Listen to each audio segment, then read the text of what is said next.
Halo semuanya, perkenalkan kami dari tim Cyclops dan pada hari ini kami akan memperkenalkan mengenai kartelis strategi sebagai upaya untuk pengembangan bisnis. Industri logistik di masa pandemi ini terus mengalami perubahan, sehingga perusahaan logistik pun perlu cepat beradaptasi agar dapat terus mengembangkan bisnisnya. Perusahaan X Logistik sudah bergerak di bidang jasa pengiriman barang, khususnya bisnis to bisnis selama hampir 10 tahun dan menyediakan layanan domestik maupun internasional. Untuk menghadapi perubahan tersebut, kami menyarankan strategi yang disebut dengan kartelis, yang merupakan singkatan dari Customer Relationship Management, Partnership, Unique Selling Proposition, dan Digitalization kepada perusahaan X Logistik agar dapat terus beradaptasi dan mengembangkan bisnisnya. CRM program yang pertama yaitu Digital Marketing Strategy. Fokus utama untuk menggapai lebih banyak konsumen akan dilakukan dengan pemanfaatan sosial media, terutama untuk melakukan endorsement dan juga advertisement melalui YouTube dan juga Instagram, serta pembuatan konten-konten terkait perusahaan X dan promosi-promosi yang akan diadakan melalui Instagram dan juga TikTok. CRM program yang kedua yaitu Two-Way Communication. Customer relationship akan dibangun dengan menyediakan sarana feedback customer melalui customer service, feedback form maupun melalui email. Feedback ini akan digunakan untuk meningkatkan kualitas pelayanan, mengadakan promosi-promosi di masa depan, meningkatkan sales, customer loyalty, maupun customer support. Selanjutnya adalah partnership atau kerjasama bisnis yang akan dilakukan dengan perusahaan e-commerce untuk masuk maupun memperluas segmen pasar, dan tentunya untuk meningkatkan profit. Selain itu, kerjasama juga akan dilakukan dengan perusahaan digital wallet untuk mengoptimalkan sistem pembayaran jasa pengiriman. USP program yang pertama yaitu disinfeksi transportasi dan juga produk. Sterilisasi dan sanitasi dengan zat antiseptik akan dilakukan untuk seluruh transportasi dan juga produk. Hal ini sebagai upaya untuk mencegah perkembangan mikroorganisme dan sebagai bentuk adaptasi terhadap COVID-19 dan penyakit-penyakit lainnya. USP program yang kedua yaitu Detailed Life Tracking System yang digunakan untuk mengurangi rasa kekhawatiran customer mengenai keberadaan atau lokasi barang mereka. Fitur ini akan memberikan informasi mengenai nama kurir, lokasi kurir, dan juga estimasi waktu barang akan sampai kepada customer. Lokasi dapat diketahui melalui transmisi data Global Positioning System atau GPS, sehingga lokasi pengantaran ketika kurir melakukan pengantaran dapat diketahui dan dapat terintegrasi pada aplikasi. USP program ketiga adalah personalization yang bertujuan memberikan kebebasan kepada customer untuk memilih jasa transportasi, jenis layanan pengiriman, dan waktu tiba produk sesuai dengan keinginan dan kebutuhan customer. Waktu tiba produk dapat diatur dengan schedule order jika customer ingin atau terkendala dalam mengirimkan paket pada waktu tertentu. Walau begitu, biaya tambahan akan diberlakukan untuk barang yang akan dikirim lebih dari 10 hari setelah kedatangannya di warehouse sebagai biaya tanggungan resiko dan biaya inventory di perusahaan X. ISP program selanjutnya adalah penambahan fitur scan barcode pada aplikasi XLO Mobile, di mana nantinya pada setiap paket akan tercantum barcode yang memuat berbagai fungsi, seperti detail pesanan, contohnya nama pengirim, kota pengirim, nomor telepon, dan sebagainya. Lalu ada customized message, feedback form, payment beserta status pembayarannya, dan loyalty point bagi pengirim dan penerima yang melakukan scan barcode, serta telah memberikan feedback bagi perusahaan X. Akses akan terenkripsi sehingga customer membutuhkan password untuk mengetahui informasi-informasi terkait pengiriman barang untuk menjaga privasi consumer dari perusahaan X. Selanjutnya adalah program digitalization. Digitalization program pertama yaitu pembuatan aplikasi Excel Mobile yang tampilannya sebagai berikut. Aplikasi ini bertujuan untuk membantu customer dalam berbagai hal seperti tracking barang, pemesanan layanan, dan juga pembayaran. Selain itu, aplikasi ini juga dapat menyimpan data customer yang berkaitan dengan banyaknya loyalty points yang dapat digunakan oleh customer ke depannya. Program digitalization kedua menghubungkan proses supply chain dari pengiriman barang dengan mengintegrasikan EDI atau Electronic Data Interchange berupa Enterprise Resource Planning atau ERP, di mana benefit dari pengintegrasian EDI untuk perusahaan dapat dirasakan dalam aspek biaya atau cost saving, aspek kecepatan atau speed, aspek akurasi, aspek security, dan aspek just-in-time support.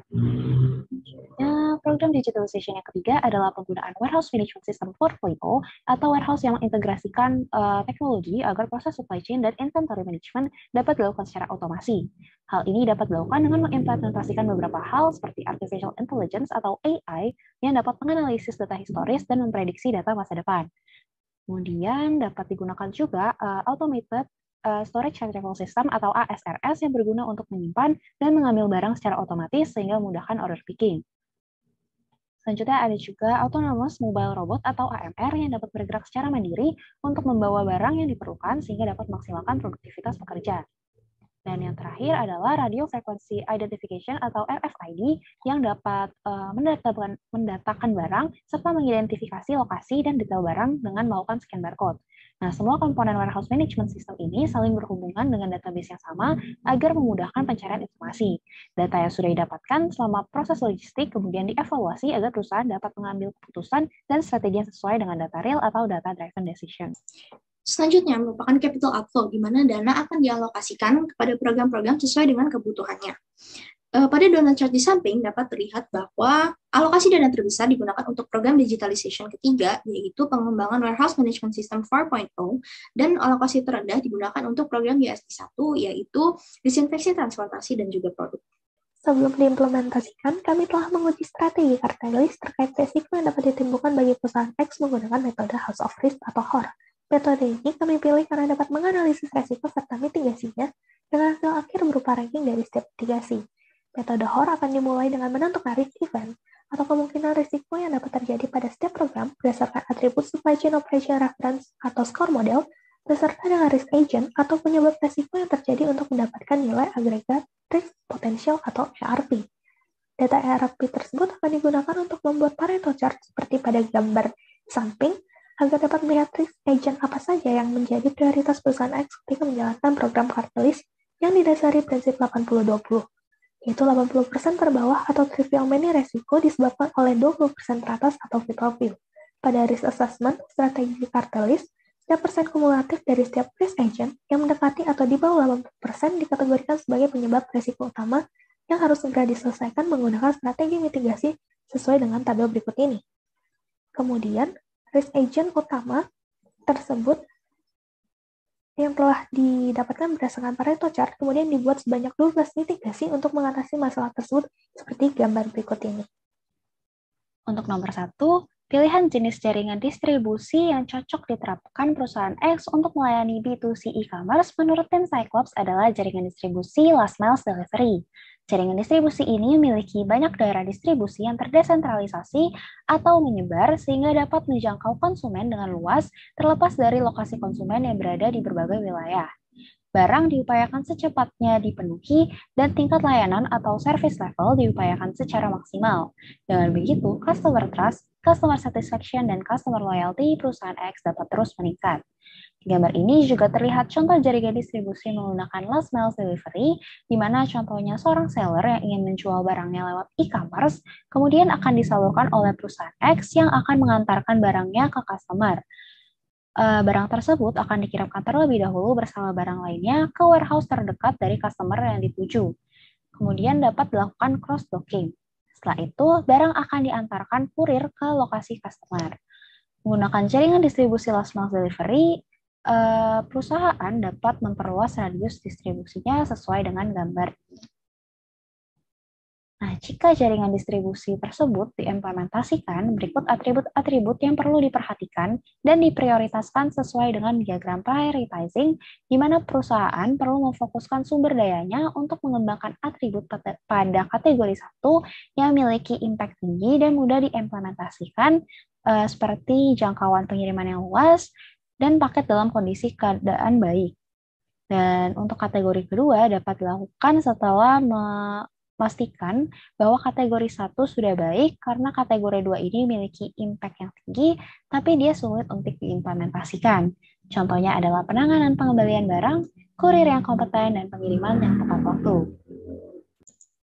Perusahaan X akan bermitra dengan perusahaan e-commerce dan model kerjasama yang mungkin dikembangkan yaitu joint venture.